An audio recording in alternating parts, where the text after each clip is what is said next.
유엔 안전보장이사회가 새로운 대북 제재 결의안을 만장일치로 통과시켰습니다.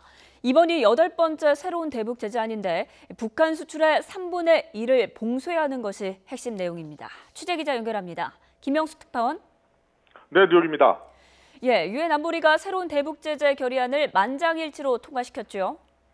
네, 그렇습니다. 그동안 대북 제재에 반대했었던 중국과 러시아도 찬성표를 던지면서 북한의 ICBM급 미사일 발사를 제재하는 새로운 대북 결의안이 만장일치로 통과됐습니다. 15개 안보리 이사국 대사들은 조금 전 유엔 본부에서 회의를 열고 새로운 대북 제재 결의안을 통과시켰는데요.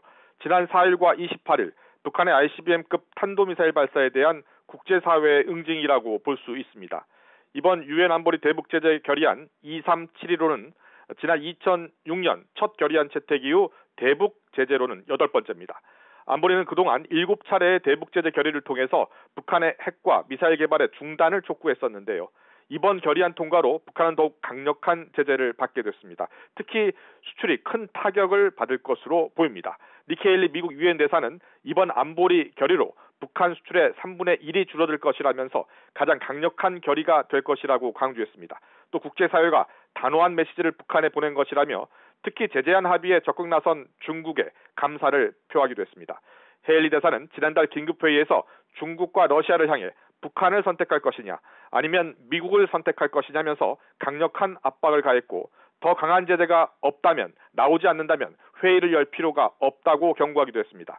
결국 중국과 러시아가 미국의 압박에 새로운 대북 제재 결의안에 동의하면서 북한에 대한 새로운 제재가 안보리를 통과하게 됐습니다.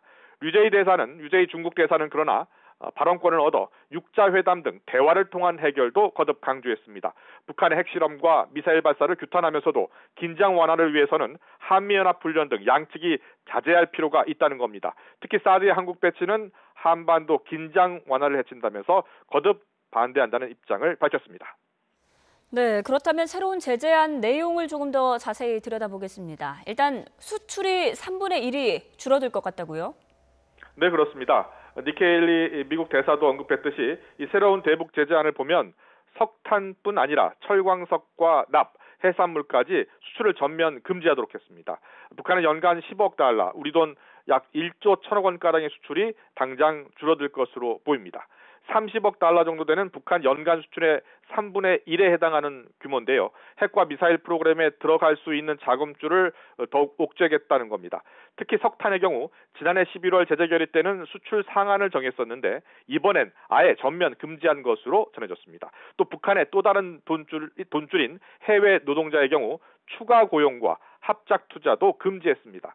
안보리 제재 대상도 확대를 해서 만수대 해외개발 회사를 비롯해 기관 4곳, 또 단군 무역회사의 장성남 등 개인 9명을 추가했습니다.